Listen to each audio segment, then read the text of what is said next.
स्वागत है मित्रों हमारे चैनल दृष्टि आईएएस फैंस क्लब में। तो आज 24 सितंबर को दृष्टि आईएएस में दूसरा टेस्ट हुआ था। तो चलते हैं इस पेपर का आज एनालिसिस करते हैं। टेस्ट कोड है 2402, टेस्ट दूसरा है। तो सबसे पहला प्रश्न देखते हैं। दिया है कि सत्ता के विभाजन का कौन सा रूप संघीय सरकार और राज्य सरकार के बीच अधिकार और उत्तरदायित्व के विभाजन की विशेषता है। देखिए, सबसे पहले भारतीय संविधान को देखते हैं। तो उसका जो रूप है वो संघीय है।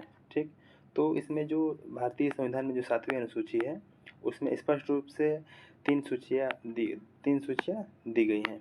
पहला आपका राज्य सूची, दूसरा संघ सूची, तीसरा समवर्ती सूची। तो इसमें देखिए सत्ता का विभाजन स्पष्ट रूप से दिया गया है। जो संघीय सरकार है इसमें सत्ता का विभाजन स्पष्ट रूप से दिया गया है।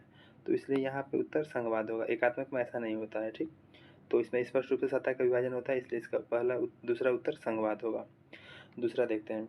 दूसरा बोल रहा है कि अनुसूचित भाषाओं के संदर्भ में निम्नलिखित कथनों पर विचार करें।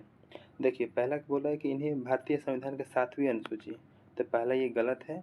यहाँ 7वीं अनुसूची नहीं होगा, यहाँ 8वीं अनुसूची होगा। 8वीं अनुसूची के तहत कुल 22 भाषाएँ हैं जिनको संविधान द्वारा मान्यता प्राप्त है। इसके अलावा दूसरा प्रश्न बोल रहा है कि अंग्रेजी को कुल 22 भाषाओं में से एक अनुसूचित भाषा के रूप में मान्यता प्राप्त है। देखिए, इसमें अंग्रेजी नहीं होता है। पहली बात, जो 22 भाषाएं हैं, मूल संविधान में 14 भाषाएं थी। आपको जैसे कि अगर कुल भाषाओं को अगर याद करना हो कि कौन कौन सी भाषाएं हैं, तो सिंपल सा आपको मैं याद करा देता हूँ। देखिए, मान लीजिए ये भारत का मैप है। तो इसमें देखिए, सबसे पहले इसमें देखना ये है कि सबसे ऊपर, यहाँ पे मैं कलर चेंज कर लेता हूँ। देखिए, सबसे ऊपर आपका यहाँ कश्मीर है, तो यहाँ आपका एक कश्मीरी हो गया और दूसरा यहाँ पे पंजाबी। यहाँ आपका कश्मीरी हो गया, यहाँ आपका पंजाबी हो गया, और यहाँ आपका ये गुजरात का क्षेत्र, तो ये गुजराती हो गया। ये आपका महाराष्ट्र का क्षेत्र मराठी हो गया। अब देखिए, इधर जो चार भाषाएं इधर बोले जाते हैं, दक्षिण वेस्ट आपका साउथ में। तो यहाँ आपका कर्नाटक है, तो कर्नाटक में आपका कन्नड़ हो गया, और यहाँ आपका जो आंध्र प्रदेश और तेलंगाना है यहाँ तेलुगु हो गया, और जो तमिलनाडु है इधर उधर तमिल हो गया, और केरला में मलयालम हो गया। इसके बाद ऊपर आएंगे तो इधर आपका उड़ीसा में उड़िया बोला जाता है, और भी आपका वेस्ट बंगाल जो है वहाँ बंगाली, असम में आसामी, और ये जो बेल्ट है इतना हुआ हिंदी बोला जाता है। ये आपका टोटल आपका ये 12 भाषाएँ हुआ। 12 के बाद आपको 2 भाषाएँ उर्दू और संस्कृत।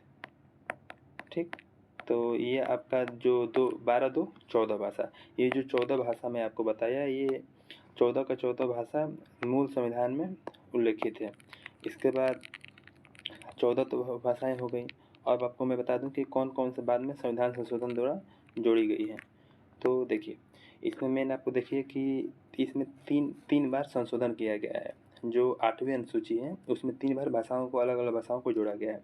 पहला 21वां और तीसरा 92वां होगा। तो इसमें देखिए, जो 21वां में जो पहला हुआ था उसमें सिर्फ सिंधी भाषा को जोड़ा गया था, सिर्फ सिंधी भाषा को जोड़ा गया था। और जो 71वां था इसमें कोंकणी, मणिपुरी और नेपाली। कौन सा? कोंकणी, मणिपुरी और नेपाली। और 92वां में 4 भाषाओं को जोड़ा गया था, मैथिली, संथाली, बोडो, डोंगरी। मैथिली, संथाली, बोडो, डोंगरी। तो इसमें आप जो ये आपका इसमें तो ये तो कंफर्म हो गया कि यहाँ पे आपका इंग्लिश, ये अंग्रेजी नहीं है। ठीक, तो आपका पहला भी गलत है, दूसरा भी गलत। तीसरा है कि बोडो, डोंगरी, मैथिली, संथाली, ये जो 4 भाषाएं हैं ये चारों 92वां संविधान संशोधन द्वारा जोड़ा गया 8वीं अनुसूची में, संविधान के 8वीं अनुसूची में। इसलिए यहाँ ऑप्शन केवल 1 हो जाएगा। इसके बाद देखते हैं तीसरा क्वेश्चन। तीसरा क्वेश्चन बोल रहा है कि निम्नलिखित कथनों पर विचार करें। जहाँ सामाजिक अंतर अतिव्यापित होते हैं वहाँ समाज विभाजन होता है। देखिए, पहला बात पूरा सही है। जहाँ मतलब जैसे कि जो समाज में जितना डाइवर्सिटी होता है, वैविध्य होता है, वहाँ लोग एक दूसरे के मतलब उसमें असमानता भी पाई जाती हैं। तो वहाँ पर मतलब सामाजिक विभाजन मतलब ये प्राकृतिक बात है, जो भी चीज़ है। और दूसरा जो प्रश्न है, यह संभव है कि कोई व्यक्ति की कई पहचान हो। तो ये मामूली सी बात है। जब ज़्यादा वैविध्य होगा तो उनके भाषा के आधार पर, धर्म के आधार पर उनके मतलब अलग अलग पहचान होगी। तो दूसरा भी सही है। तीसरा है कि सिर्फ भारत जैसे बड़े देशों में भारत जैसे बड़े देशों में ऐसा कोई बात नहीं है जो विभाजन बोला जा रहा है। देखिए मतलब इसके अलावा जैसे रूस भी है, यूएसए भी है, यूएसए में भी देखते हैं कि श्वेत वैसे अश्वेत जैसे बड़े देश हो गए। इसके अलावा ये बड़े देश बोल रहे थे, छोटे देश जैसे श्रीलंका को ही देख लीजिए, यहाँ तमिल संघर्ष होता रहता है, इसलिए तीसरा गलत हो जाएगा, इसलिए इसका उत्तर केवल 2 हो जाएगा। चौथा प्रश्न देखते हैं। चौथा प्रश्न में है कि भारत के राज्यों के लिए कोई आधिकारिक धर्म नहीं है। तो चौथा पूरा सही है कि भारत के प्रस्तावना में भी उल्लेखित है कि भारत एक धर्मनिरपेक्ष देश है, ठीक। और जो चौथा है कि भारतीय संविधान धर्म के आधार पर भेदभाव को प्रतिबंधित करता है। देखिए चौथा भी सही है, लेकिन जो इसका ये अगर आप इसमें आएंगे तो कथन एक कथन दो दोनों सही है, ठीक, दोनों सही है, यहाँ भी दोनों सही, लेकिन ये बोला कि सही व्याख्या करता है और ये सही व्याख्या नहीं करता है। लेकिन आप ये देखिए कि ये जो कथन है ये भी दोनों सही है, लेकिन इसका जो कथन दो है कथन एक की व्याख्या कहाँ से कर रहा है। जो कथन दो है इसमें देखिए जो आधिकारिक धर्म नहीं है, इसका मतलब क्या हुआ कि धर्मनिरपेक्षता, ठीक। तो यहाँ अगर धर्मनिरपेक्षता होता तो इसका अर्थ होता कि हाँ इसका आधिकारिक कोई धर्म नहीं है। धर्मनिरपेक्ष का अर्थ है सर्वधर्म संभव, इसलिए कि ये कथन दोनों सही है, लेकिन ये इसका उचित व्याख्या कर रहा है, लेकिन उतना ये उचित नहीं हो रहा है। मतलब यहाँ अगर धर्मनिरपेक्षता होता है इसका उचित व्याख्या करता है, इसलिए कि आपका दोनों सही है लेकिन व्याख्या नहीं करता है, ठीक है। तो 4 हो गया। पाँचवा देखिए, पाँचवा दे रहा है कि सब सांप्रदायिक राजनीति के अर्थ के संदर्भ में निम्नलिखित कथनों पर विचार करें। पहला यह है कि धर्म को दूसरे धर्म से श्रेष्ठ होने की भावना को बढ़ावा। देखिए जो सांप्रदायिकता होता है उसमें होता ये है कि जो एक धर्म होता है वो अपने आप को दूसरे धर्म की तुलना में अपने आप को श्रेष्ठ समझने लगता है, तो ये आपका पहला सही है। दूसरा है कि विभिन्न धर्मों के लोग समनागरिक के सद्भाव। देखिए जो अगर सांप्रदायिकता जहाँ होगी तहाँ एक धर्म दूसरे धर्म से अपने आप को श्रेष्ठ समझेगा, तो इसमें आपका सद्भाव तो होगा नहीं, सद्भाव की यहाँ अनुपस्थिति होगी, इसलिए दूसरा गलत हो जाएगा। तीसरा है कि किसी विशेष धर्म का अनुयायी के समुदाय का गठन करते हैं, सही है। मान लीजिए कि जो भी संप्रदाय है उनमें समान हित वाले जो भी लोग होंगे वो एक दूसरे के समुदाय का गठन करेंगे, इसलिए तीसरा भी सही हो जाएगा।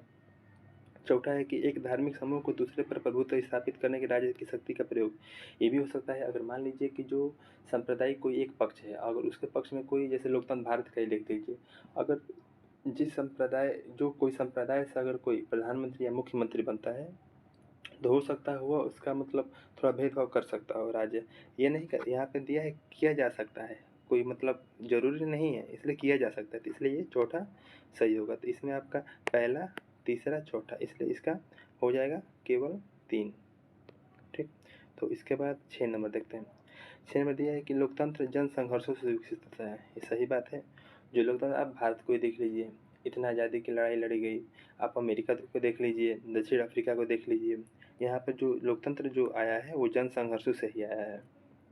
इसके बाद दूसरा देखते हैं, लोकतंत्र संघर्ष का समाधान जन लामबंदी से होता है। देखिए यहाँ जन लामबंदी का मतलब इंग्लिश में इसको देखेंगे तो इसको मास मोबिलाइजेशन बोलते हैं। मतलब जितनी लोगों में जितनी गतिशीलता होती है उससे लोकतांत्रिक संघर्ष का समाधान, ये आपका सही हो जाएगा। पहला भी सही है, दूसरा भी सही है।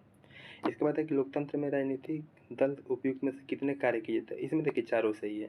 चुनाव लड़ना, जो राजनीतिक दल होता है चुनाव लड़ना भी है, जनमत निर्माण का भी है, वोट बैंकिंग की राजनीति जो खेलते हैं ये है ही, सरकार बनाना और चलाना है ही, और विपक्ष दलों की भूमिका ये भी है, ठीक। तो ये आपका चारों हो जाएंगे। इसके बाद ये आपका इंग्लिश हो गया। 8वां देखते हैं। 8वां बोल रहा है कि भारतीय जनता पार्टी, राष्ट्रीय कांग्रेस, आम आदमी पार्टी और अखिल तृणमूल, इसमें से कौन राजनीतिक दल नहीं है। देखिए इसमें क्या है कि मात्र देखिए भारत में फिलहाल में टोटल 6 राजनीतिक दल हैं जो मान्यता प्राप्त राजनीतिक दल है, ठीक। बाकी सब मतलब मान्यता उन लोगों को प्राप्त नहीं है, राजनीतिक दल है लेकिन उनको राष्ट्रीय दर्जे पर मान्यता प्राप्त नहीं है। इसमें जो अखिल भारतीय तृणमूल कांग्रेस है इसको हाल ही में इसकी मतलब राष्ट्रीय जो राजनीतिक दल है इसको हटा दिया गया था। मतलब ये राजनीतिक दल है लेकिन इसके जो राष्ट्रीय राजनीतिक दल का जो इसको मतलब क्या बोलते हैं पद जो पद मतलब पद मिला था उसको हटा दिया गया। इसके लिए जो 6 हैं वो एक बीजेपी हो गई, कांग्रेस हो गई, बसपा हो गई, और एक सीपीआई-एम है, और एनपीपी नेशनल पीपल पार्टी, और जो छठा जो नई अभी बनी है वो आम आदमी पार्टी है, ठीक। तो इसके बाद इसका डी उत्तर हो जाएगा, ये दल नहीं है तो इसमें डी हो जाएगा। इसके बाद देखते हैं 9 नंबर। 9 नंबर में है कि यदि एक 13 वर्ष का बच्चा कालीन बनाना, देखिए यहाँ पर 13 वर्ष का बच्चा और पूछा है किस मूल अधिकार का उल्लंघन, तो इसमें देखिए आप छाड़ सकते हैं। समानता का अधिकार ये तो है नहीं, स्वतंत्रता का अधिकार ये भी नहीं है, संवैधानिक उपचार ये भी नहीं है। इसमें देखिए शोषण के विरुद्ध जो बच्चों का जो होता है आर्टिकल 23 और 24, इसमें जो आर्टिकल 23 कहता है कि मतलब जो कारखाने जो मतलब जोखिम भरे कारखानों में मनाही करता है, और 24 कहता है वो 14 वर्ष से कम को मतलब किसी भी माने कार्य के में संलग्न नहीं कराया जाएगा, और 14 से 18 के बीच में मतलब जोखिम भरे कार्य है, इसलिए कि इसका उत्तर शोषण के विरुद्ध अधिकार में, इसलिए इसका 9 का सी हो जाएगा। 10वां जो है इसमें कहा गया है कि निम्नलिखित विवरणों पर विचार करें। पहला, राष्ट्रीय स्तर पर सरकार का चयन करना। ठीक, इसमें क्या लिखा है कि भारत की संसद द्वारा। तो पहले देखिए भारत की संसद, देखिए सरकार का मतलब होता है कि सरकार का मतलब होता है कार्यपालिका। कार्यपालिका के अंदर कौन आता है? मंत्रिपरिषद आता है, प्रधानमंत्री जो मतलब उसका हेड होता है, और राष्ट्रपति, ये कार्यपालिका के मतलब हेड होते हैं। तो इसमें अब देखना ये है कि बोल क्या रहा है, राष्ट्रीय स्तर पर सरकार का चयन। देखिए जो संसद होती है, संसद में कौन कौन आता है? देखिए संसद में 3 होते हैं, एक आपका विधायिका हो गई, दूसरा आपका कार्यपालिका हो गई, ठीक, और तीसरा आपका राष्ट्रपति हो गई। जो अब अभी बताया वो राष्ट्रपति ये अलग होता है, ठीक, ये संसद के तीनों अंग होते हैं। तो जो सरकार का जो चयन करता है वो कौन करते हैं? विधायिका में जो भी मतलब कैबिनेट मंत्री होते हैं या प्रधानमंत्री, उनका चयन होता है, तो वो कार्यपालिका में जाते हैं, ठीक। तो इसमें राष्ट्रीय स्तर पर सरकार का चयन, हाँ ठीक है, संसद द्वारा होता है, तो पहले सही हो जाएगा। दूसरा, सरकार को नियंत्रित, मार्गदर्शित और सूचित करती है, ये भी सही है। मतलब जैसे कि स्थगन प्रस्ताव हुआ, निंदा प्रस्ताव हुआ, मतलब अन्य प्रश्नकाल, शून्यकाल, इनके माध्यम से ये सरकार को नियंत्रित करती है। तथा आपको पता होगा कि जो कार्यपालिका होती है विधायिका के प्रति उत्तरदायी होती है। जो संसदीय शासन होता है, जो भारत में जो लोकतंत्र है, संसदीय शासन प्रणाली है, उसमें होता ये है कि जो कार्यपालिका होती है वो विधायिका के प्रति उत्तरदायी होती है, ठीक। तो ये आपका दूसरा विषय हो जाएगा। तीसरा है कि विधि निर्माण। तो ठीक है भाई, जो कोई भी विधि निर्माण करना हो तो सबसे पहले वो विधायिका जो अपना लोकसभा राज्यसभा से पास करती है, फिर राष्ट्रपति का मुहर लग जाता है, जिससे कोई भी विधि निर्माण हो जाता है। तो आपका तीसरा विषय है, इसलिए आपका इसमें ऑप्शन तीनों सही होगा। तो इसका आपका ऑप्शन तीनों हो जाएगा, ठीक। तो इसका सभी 3 हो जाएगा। इसके बाद आगे देखते हैं 11 नंबर। 11 नंबर कह रहा है कि दंड विधि किसी व्यक्ति के अधिकार को की किसी भी तरह की हानि या क्षति से संबंधित है। देखिए इसमें आपका जो दंड विधि कह रहा है, यहाँ आपका सिविल विधि होगा। सिविल विधि में जैसे मान लीजिए कि अगर कोई मकान मालिक, किराया, ये सब झगड़ा हो तो उसमें किसी का हानि होता है, किसी का क्षति होता है, तो ये जो पहला यहाँ आपका सिविल विधि हो जाएगा। दंड विधि में होता है वो परिभाषित होता है, जैसे चोरी करना, हत्या, मतलब डकैती, चोरी, चोट, ये सब आपका दंड विधि में हो जाएगा, इसलिए पहला गलत हो जाएगा। दूसरा जो है वो सिविल विधि ऐसे आचरण या कृत्यों से संबंधित है जिन्हें विधि अपराध के रूप में परिभाषित करता है। देखिए जो सिविल विधि होती है वो उन्हें परिभाषित नहीं किया गया है, ठीक। इसमें जैसे कि मकान मालिक, किराया, ये सब जो भी है, तो ये आपका दूसरा ही हो जाएगा, इसलिए दूसरा भी गलत हो जाएगा, न तो 1 न तो 2, ठीक। अब देखिए 12 नंबर क्वेश्चन। देखिए अगर मूल अधिकारों से संबंधित कोई भी, जैसे कि आपको पता होगा कि जो आर्टिकल 21 है उसमें बहुत सारा कई मतलब अलग अलग कई केसेस आए हैं जिसमें जीवन के अधिकार को और विस्तार किया गया है। तो इसमें आपका ओल्गा टोलिस बनाम बॉम्बे, तो ये आपका जीवन के अधिकार से संबंधित है। मतलब जो भी देखिए मूल अधिकार में कोई भी अगर नए डिसीजन आता है तो मैक्सिमम जो मतलब 90% जो भी होते हैं वो समझिए आर्टिकल 21 का ही विस्तार होता है, ठीक। तो इसका आपका जीवन का अधिकार हो जाएगा आर्टिकल 21। इसके बाद 13 नंबर है संविधान का अनुच्छेद 15 के तहत।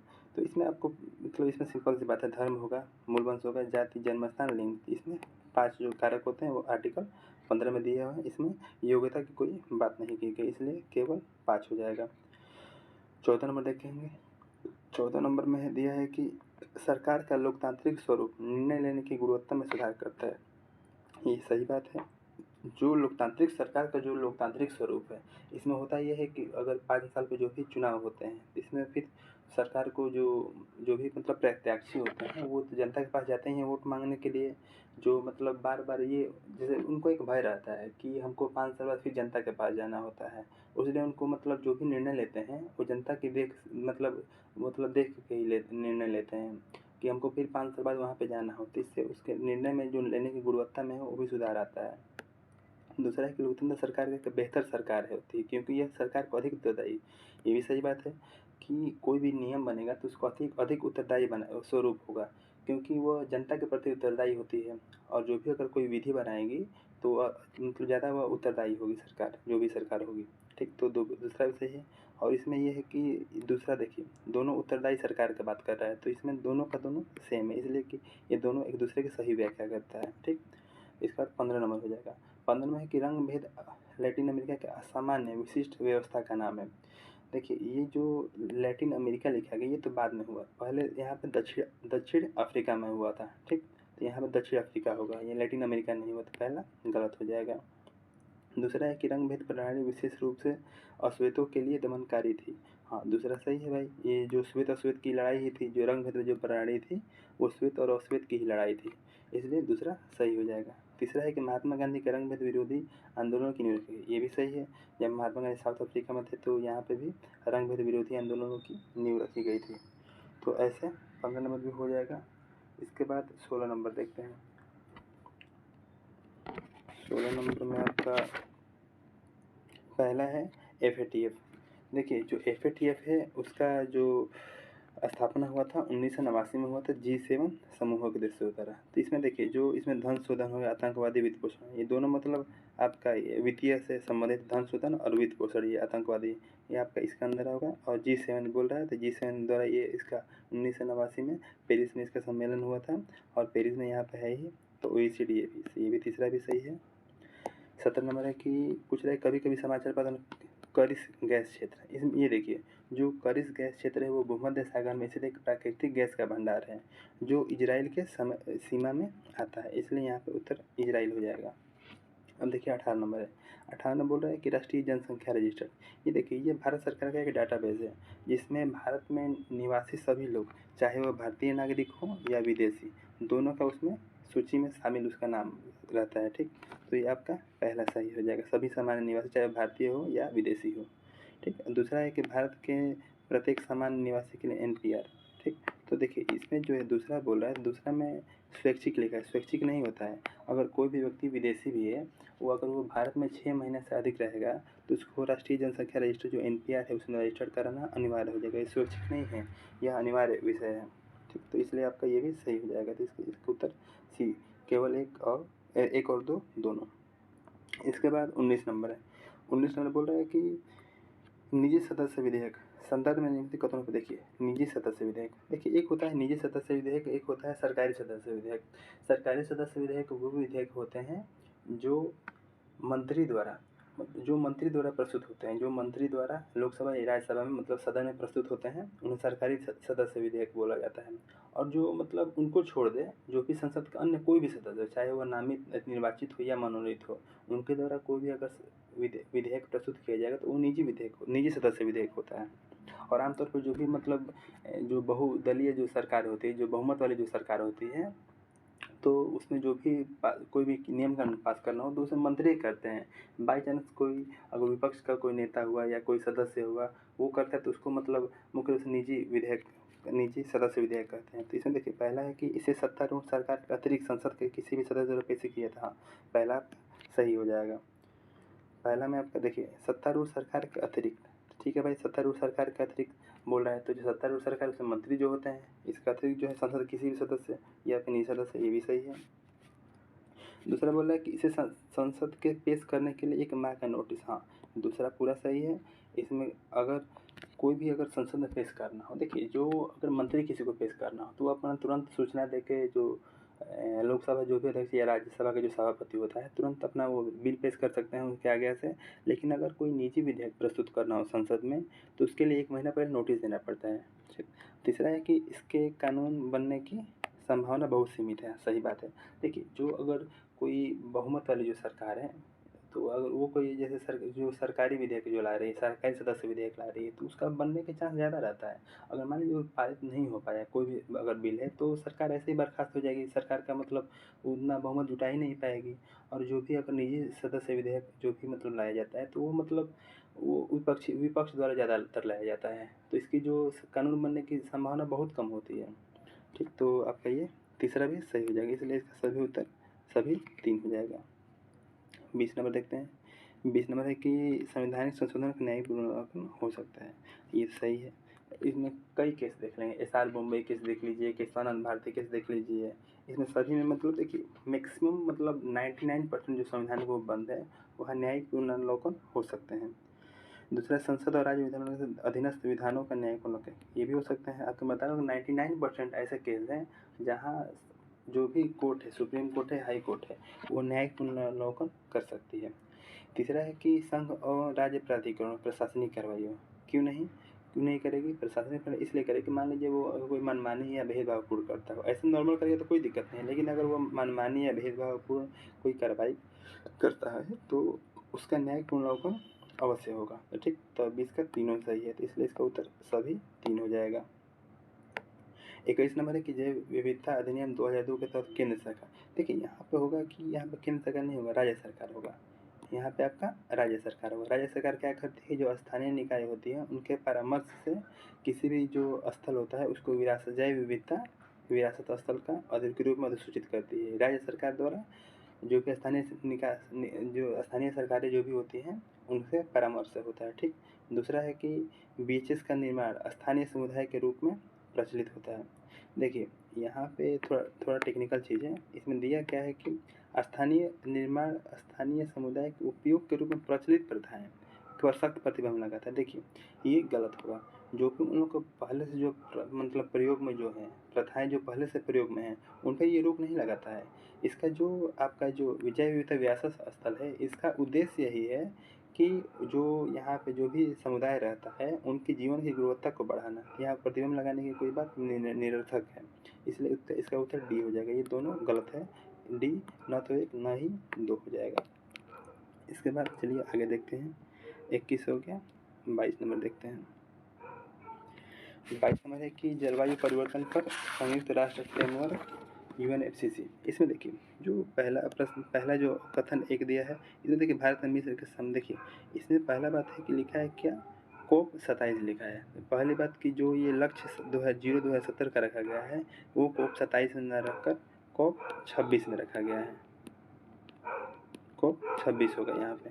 COP26 ये ग्लासगो ब्रिटेन में आयोजित किया गया था। ठीक, तो पहला ऐसे ही गलत हो जाएगा। अब दूसरा जो LTLED से इसका फुल फॉर्म होता है लॉन्ग टर्म लो इमिशन डेवलप स्ट्रेटजी। जो COP26 में क्या हुआ था कि भारत ने अपना COP27 में अपनी दीर्घ अवधि कम उत्सर्जन विकास रणनीति LTLDS लॉन्ग टर्म लो इमिशन डेवलपमेंट स्ट्रेटजी प्रस्तुत किया था। तो ये आपका दूसरा सही हो जाएगा। तो इसका आपका ऑप्शन हो जाएगा डी कि कथन 1 गलत है किंतु कथन 2 सही है। अब 23 नंबर देखते हैं। 23 नंबर में आपका दिया है कि ग्लोबल स्टॉक टेक निम्नलिखित में से किससे संबंधित है।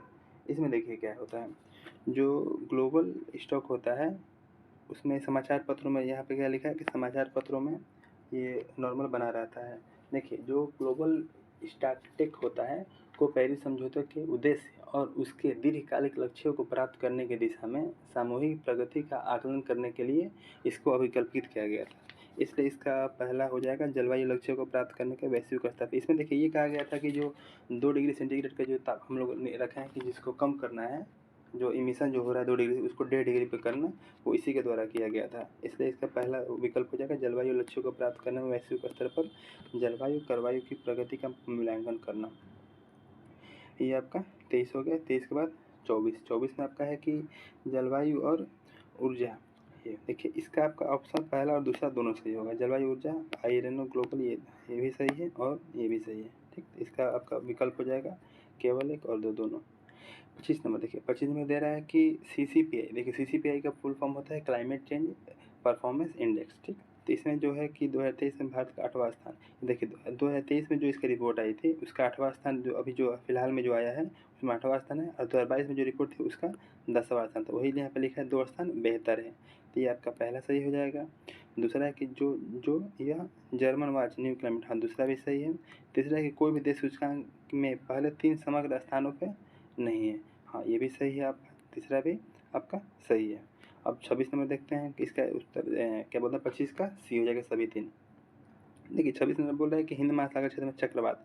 देखिए चक्रवात को जब नामकरण करते हैं तो इसमें अलग अलग किया गया है। देखिए 2000 तक इसमें क्या था कि आपका बांग्लादेश शामिल था, भारत शामिल था, म्यांमार शामिल था और श्रीलंका। ये 4 देश जो थे वो सन 2000 तक शामिल थे। इसके बाद 2018 में और देशों को जोड़ा गया। इसके मतलब 4 देश के अलावा और थे, मालदीव थे, ओमान था, पाकिस्तान था, थाईलैंड था। और 2018 में 5 और देशों को जोड़ा गया, जिसमें ईरान हो गया, कतर हो गया, सऊदी अरब हो गया और यूएई हो गया, यूनाइटेड अरब एमिरेट्स और यमन हो गया। लेकिन जो इंडोनेशिया और सोमालिया ये 2 नहीं होगा, तो इसलिए उत्तर केवल बी हो जाएगा। ये केवल बी उत्तर हो जाएगा, इसलिए केवल 1, 2, 3 और 6 हो जाएगा। इसके बाद 27 नंबर देखते हैं। 27 नंबर में है कि ओलिव रिडले कछुए के संदर्भ में। देखिए ये जो कछुआ होता है, ओलिव रिडले कछुआ, ये आपका समुद्री सरीसृप है, सभी समुद्र है, ये पहला सही है। दूसरा है कि यह विश्व में पाए जाने वाले सभी समुद्री कछुओं में सबसे छोटा, हाँ ये सही है। ये जो ओलिव रिडले जो कछुआ होते हैं, ये सबसे मतलब कोई भी अन्य जो कछुआ पाए जाते हैं वो सबसे छोटे होते हैं, सबसे प्रचुर मात्रा में पाए जाते हैं, सबसे छोटे होते हैं। दूसरा है कि वह अपने अनूठे घोंसले के लिए जाने जाते हैं, जिन्हें अलविदा कहा जाता है, जिन्हें केवल भारत, देखिए ये तो ऊपर वाला सही है, लेकिन केवल भारत। देखिए यूपीएससी में होता क्या है कि जो भी प्रश्न आते हैं, आप अगर ध्यान से देखेंगे प्रश्नों को, तो जिसमें मैक्सिमम में ऐसा होता है, मतलब 90% में बता रहा हूँ, आप 10 साल का पेपर का एनालिसिस करेंगे तो जो यहाँ केवल लगा रहता है प्रश्न में, तो मतलब 90% चांस होते हैं उस क्वेश्चन के गलत होने के। ठीक, तो यहाँ पे देखिए केवल भारत नहीं होता, यहाँ मेक्सिको होगा, फिर पनामा होगा, पनामा सिटी जो है कोस्टा रिका, जो वेस्ट इंडीज़ के जो मतलब जो भी समुद्र तटीय इलाका है वहाँ ये सब पाए जाते हैं। इसके अलावा ऑस्ट्रेलिया हो गया, प्लस कुछ अफ्रीका के तटीय देशों में भी ये पाए जाते हैं। ठीक, चौथा है कि अलविदा घोंसला बनाने का व्यवहार केवल समुद्री कछुओं में इसी प्रजाति, देखिए फिर यहाँ इसी प्रजाति में मैंने एक ही पे जोर दे रहा है, यहाँ सिर्फ इसी प्रजाति नहीं होगा, इसका मतलब एक लेपोथिलस एक प्रजाति है, मतलब ये भी आपका होता है। ओल्वी रिडले कछुए भी होते हैं, आपका लेपोथिलस भी होते हैं, कैंपे रिडले, ये 3-4 प्रजाति के नाम हैं जो मतलब वो भी सेम है, लेकिन इसमें लिखा है इसी प्रजाति में केवल, इसी प्रजाति नहीं होगा, इसका अन्य दो और है। इसका हो जाएगा आपका केवल 1 और 2 सही है, 3 और 4 गलत है, तो इसका केवल 2 हो जाएगा। 27 हो गया। 27 के बाद अब 28 में जाते हैं। 28 में दिया है कि भारत में जैव मंडल रूप से आरक्षित क्षेत्र, हाँ देखिए जो वर्तमान में जो 18 मतलब ये जो बायोस्फीयर नोटिफाइड बायोस्फीयर रिजर्व है, ये 18 हैं और 12 जो हैं वो आपका ये यूनेस्को द्वारा मान्यता प्राप्त है, पहला सही है। दूसरा दिया है कि सबसे बड़ा जीव मंडल, हाँ दूसरा सही है, जो सबसे बड़ा जो आरक्षित क्षेत्र है वो गुजरात के कच्छ की खाड़ी है और सबसे छोटा है वो असम का डिब्रू साइखोवा है। आपको बता दें कि जो पहला था आरक्षित क्षेत्र वो नीलगिरी जो पर्वत है वहाँ पे कर्नाटका, केरला और तमिलनाडु को जो ट्राई जंक्शन पे जो नीलगिरी पर्वत है वो उसको फर्स्ट यूनेस्को बायो आरक्षित क्षेत्र किया गया था। ठीक, इसके बाद 29 नंबर देखते हैं। 29 नंबर में है कि संविधान सभा के संदर्भ में निम्नलिखित कथनों पर विचार करिए। पहला है कि संविधान सभा के सदस्यों का चुनाव सार्वभौमिक यूनिवर्सल, ठीक, ऐसा नहीं था, वो अप्रत्यक्ष चुनाव हुआ था, जो कैबिनेट मिशन के प्रस्ताव पे ये सब हुआ था, यहाँ पे ये अप्रत्यक्ष होगा। दूसरा है कि संविधान सभा में अनुसूचित जाति का कोई ऐसा नहीं है, जो अनुसूचित जाति थे वो 26 सदस्य थे, इसमें सभी धर्मों के सदस्य थे, प्लस 26 आपका अनुसूचित जाति के लोग भी थे, भीमराव अम्बेडकर भी थे जो महार जाति से थे, ये भी थे, तो आपका पहला दूसरा दोनों गलत है, इसलिए उत्तर इसका डी हो जाएगा। इसके बाद 30 नंबर देखते हैं। 30 नंबर कह रहा है कि ये प्रावधान दिया है ग्रहित, मतलब कि कौन सा प्रावधान किस देश से लिया गया है। देखिए फर्स्ट पास्ट द पोस्ट प्रणाली, देखिए यह मतदान का जैसे कि जो चुनाव होता है तो इसमें 2 तरह का होते हैं, एक फर्स्ट पास्ट द पोस्ट होता है और एक एकल संक्रमणीय मत पद्धति होता है। जो फर्स्ट पास्ट द पोस्ट होता है इसमें होता है कि मतलब कोई बहुमत नहीं चाहिए, मान लीजिए अगर 100 वोट, टोटल 100 वोट हैं, तो उसमें ये नहीं है कि जो जीतने वाला जो उम्मीदवार है उसको 50 से ऊपर ही चाहिए, इसमें ऐसा नहीं होता है। मान लीजिए 3 उम्मीदवार हैं, एक का 40 है, एक का 30 है, एक का 30 है, तो इसमें जो 40 वाला जो ज़्यादा है, ये नहीं कि उसको 50 से अधिक चाहिए, जो तीनों में सबसे ज़्यादा है उसको वो जीत जाएगा, तो इसलिए इसमें फर्स्ट पास्ट द पोस्ट प्रणाली होती है। और जो एकल संक्रमणीय पद्धति होती है उसमें रैंक नहीं करते हैं, मान लीजिए 4 हैं, 4 अगर प्रत्याशी हैं तो उसमें 1, 2, 3, 4 ऐसे करके उसको रैंकिंग दी जाती है, उस हिसाब से उसका कोटा प्राप्त होता है, चुनाव कोटा। तो इसमें जो फर्स्ट पोस्ट प्रणाली है वो ब्रिटिश संविधान से लिया गया, हाँ पहला सही है। दूसरा है जो स्वतंत्रता, समानता, बंधुता, ये देखिए जो फ्रांस में जो रिवोल्यूशन हुआ था, फ्रांस की जो क्रांति हुई थी उसके ये आदर्श था, स्वतंत्रता, समानता और बंधुता, इसमें इसलिए फ्रांस के संविधान से ये लिया गया है। ठीक, अब न्यायिक प्रणाली, आपको पता है कि जो संयुक्त राज्य अमेरिका का जो संविधान है वहाँ पे जो संसद है, जो कांग्रेस है, सबसे ज़्यादा पावर वहाँ पे न्यायपालिका को दिया गया है, तो वहीं से न्यायिक पुनर्वलोकन की शक्ति ये भारत के संविधान को प्राप्त है। चौथा एक संघ का अर्धसंघीय स्वरूप, हाँ ये आपका कर्नाटक संघ को भी मतलब जो भारत का जो संघवाद है वो अर्धसंघवाद जो है वो कनाडा के संविधान से प्रेरित है, इसलिए इसका सभी चारों युग्म सही हो जाएगा। इसके बाद 31 देखिए, 31 में पंडित जवाहरलाल नेहरू के संदर्भ में कथनों पर विचार देखिए। पहला एक एनी बेसेंट द्वारा शुरू की गई होम रूल लीग में भाग नहीं लिया। देखिए पहला ऐसे ही गलत है, भाग लिया था उन्होंने। दूसरा है कि 1931 में कांग्रेस 1929 मूल अधिकार था। देखिए ये गलत है, जो इनके द्वारा नहीं, जो इनके पिताजी थे मोतीलाल नेहरू, उनके द्वारा जो नेहरू रिपोर्ट में लाया गया था, तो उसमें आपका क्या मूल अधिकार आर्थिक प्रथा उनके द्वारा था। तो ये आपका ये नेहरू आपका ये नहीं होगा, ठीक। तो 3 नंबर है विश्व इतिहास ग्लिम्पस ऑफ द वर्ल्ड हिस्ट्री, ये आपका तीसरा सही है। चौथा है कि 19 संविधान सभा में संघ संविधान देखिए, संघ संविधान समिति हुआ, संघ शक्ति समिति हुआ, जो भी समिति है उनमें संघ अगर मतलब संघ से शुरू है तो वो समझिए कि इनका ही है मैक्सिमम। तो आपका ये चौथा भी सही हो जाएगा, इसलिए केवल 2 हो जाएगा। 32 नंबर देखें, 32 नंबर में क्या है कि भारतीय इतिहास देखिए, इसमें क्या है पहला सही हो जाएगा आपका सरायघाट का युद्ध अहोम साम्राज्य और मुगलों के बीच, हाँ पहला सही है। दूसरा है कि अहोम ने भूमियों जमींदार, हाँ दूसरा भी आपका सही होगा। ठीक है, तीसरा जो है रजाकार, अहोम राजा की मुख्य सेना, देखिए जो रजाकार थे वो हुआ, देखिए ये तो उस टाइम का है ही नहीं। पहली बात ये जो 1948 में जो ऑपरेशन पोलो चलाया गया था, तो उसमें जो निज़ाम की, जो हैदराबाद की जो निज़ाम थी, वहाँ की जो सेना थी, उनको रजाकार के नाम से जाना जाता है, इसलिए आपका तीसरा ऑप्शन गलत हो जाएगा। इसलिए आपका केवल 1 और 2। ठीक, अब 33 नंबर पूछ रहा है कि वहदात अल वजूद एक वैसवाद, ये देखिए ये ख्वाजा मोइनुद्दीन चिश्ती द्वारा ये दिया गया है, जो चिश्ती सिलसिला से संबंधित है। ठीक, तो आपका ऑप्शन डी हो जाएगा। 34 नंबर देखते हैं। 34 नंबर है कि व्यक्तिगत के सिद्धांत के निम्नलिखित में कौन से राज्य का सही काल है। देखिए इसमें आपका जो व्यक्तिगत का सिद्धांत था, इसमें आपका पहला सतारा था, दूसरा आपका संबलपुर था, जैतपुर संबलपुर जिसको बोलते हैं, जैतपुर और संबलपुर दोनों साथ ही में था। और आपका तीसरा बघार था, चौथा उदयपुर था, आपका झांसी पाँचवा हो जाएगा, और जो नागपुर था ये आपका लास्ट था, इसलिए इसका उत्तर आपका ए हो जाएगा। 2 3 1 4। 35 नंबर है कि बिरसा मुंडा के संदर्भ में देखिए, ये आपका थोपी के सामंती, हाँ ये पहला सही है। जो उनका जो थोपी गई जो सामंती व्यवस्था थी, उनके कारण ही उनका जो मुंडा विद्रोह हुआ, पहला सही है। दूसरा जनजातीय शोषण, हाँ ये भी सही है। लेकिन दिक्कत ये है कि यहाँ पे बोला है सही व्याख्या, देखिए ये दोनों तो कथन ठीक लग रहा है, लेकिन यहाँ पे है कि सही व्याख्या नहीं करता, सही व्याख्या है। देखिए ये तो आपका ये तो भेदभाव के विरुद्ध लाया गया था, तो इसके लिए तो हुआ नहीं ये चीज़, इसलिए आपका सही दोनों सही है, लेकिन व्याख्या सही नहीं कर रहा था, इसलिए इसका बी हो जाएगा। 36 नंबर के प्राचीन भारत में देखिए ताम्रलिप्ति, सबसे पहले आपने ये अगर अपने इतिहास प्राचीन इतिहास पढ़ा हो तो उसमें गुप्त काल में जो ताम्रलिप्ति, जो सातवाहन काल हो गए, इसमें गुप्त काल हो गए, इसमें ताम्रलिप्ति जो बंदरगाह है वो मतलब वेस्ट बंगाल के थोड़ा नीचे है, उड़ीसा से थोड़ा ऊपर, तो ये ताम्रलिप्ति ये बंदरगाह है, बंदरगाह के रूप में। बाकी आपको पहले ही देख लिया, बाकी सब ये भी बंदरगाह ही हैं। 37 नंबर देखते हैं कि इसमें दिया है कि 37 नंबर की संस्थापक मैंने देखिए तीनों का तीनों इसमें सही होगा। जो सरला देवी चौधरानी है वो भारतीय स्त्री महामंडल से संबंधित है, और पंडित रमाबाई सरस्वती आर्य महिला समाज, और इलाबेन भट्ट ये सेवा जो महिला संघ है उससे संबंधित है, इसलिए इसका सभी 3 हो जाएगा। 38 नंबर है कि फिनफ्लुएंसर, देखिए ये सेबी द्वारा ये मतलब सेबी द्वारा ये सब दिया गया है। इसमें देखिए जो पहला होगा सोशल मीडिया प्लेटफॉर्म, ऐसे लोग जो मुद्रा और शेयर में निवेश करते हैं, ये आपका ये हो गया, अर्थ इसका ए हो जाएगा। 39 नंबर है कि भारतीय चुनाव में देखिए FPT है, जो फर्स्ट पास्ट द पोस्ट आपको बताया वही है। इसमें देखिए बोल रहा है कि फर्स्ट पास्ट द पोस्ट प्रणाली में विजयी प्रत्याशियों को बहुमत प्राप्त करने की आवश्यकता नहीं है।